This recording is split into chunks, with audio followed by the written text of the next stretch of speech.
tous, donc aujourd'hui nous allons faire vraiment la différence entre les allergies et les intolérances alimentaires et les intoxications. Qu'est-ce que c'est tout ce mélange-là?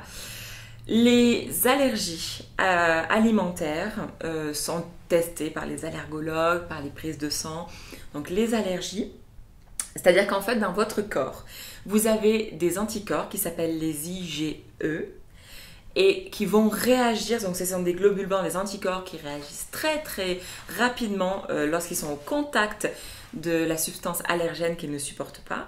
Donc par exemple, vous mangez une cacahuète, les IgE vont la détecter tout de suite et dans les minutes ou les heures qui viennent, vous allez énormément gonfler.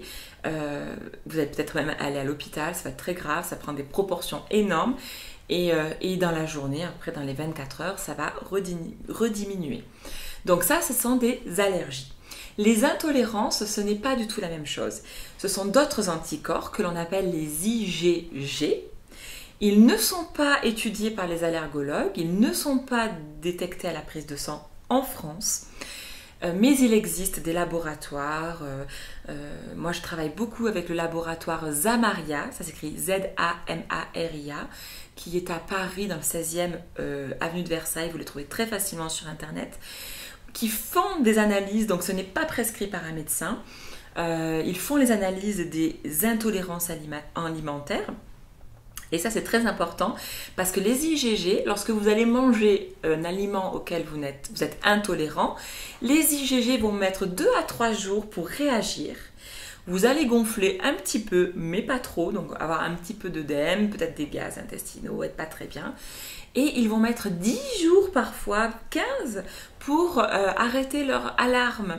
Donc c'est très difficile de remonter lorsque vous sentez que d'un coup vous gonflez, que vous n'êtes pas bien, que vous avez un peu les jambes, les mains, un petit peu le corps bouffi. C'est très difficile de trouver quel est l'aliment dans les 3 à 4 derniers jours qui a déclenché ça. Donc les intolérances alimentaires, c'est quelque chose de très subtil où on travaille sur le fond.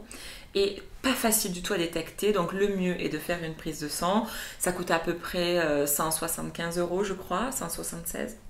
Ce n'est pas remboursé par la sécurité sociale, mais c'est une décision que vous prenez pour vraiment connaître qu'est-ce qui est intolérable pour vous et de pouvoir l'éliminer de votre alimentation afin de faire un break au niveau immunitaire, de soulager votre système immunitaire et en rééquilibrant votre flore intestinale avec des probiotiques, avec de l'aloe vera à boire. Là, vous allez vraiment pouvoir refaire votre flore intestinale. Ça va aller beaucoup mieux et ensuite peut-être que vous pourrez petit à petit réintroduire cela en dosant. Voilà la différence. Après les intoxications, c'est autre chose. C'est simplement un aliment qui contenait des toxines, des bactéries ou alors qui est mal assimilé, mal digéré par le corps et qui du coup va putréfier et intoxiquer votre organisme. Ça n'a rien à voir. Ça peut être un aliment qui était avarié.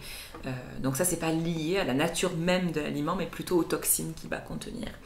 Voilà, donc les IgE, les allergies, les IgG, les intolérances, et puis après les intoxications dues à des développements bactériens ou des toxines. Voilà, donc j'espère vous avoir clarifié un petit peu tout ça, et je vous souhaite un bon parcours pour rééquilibrer votre hygiène de vie. Bonne journée, au revoir.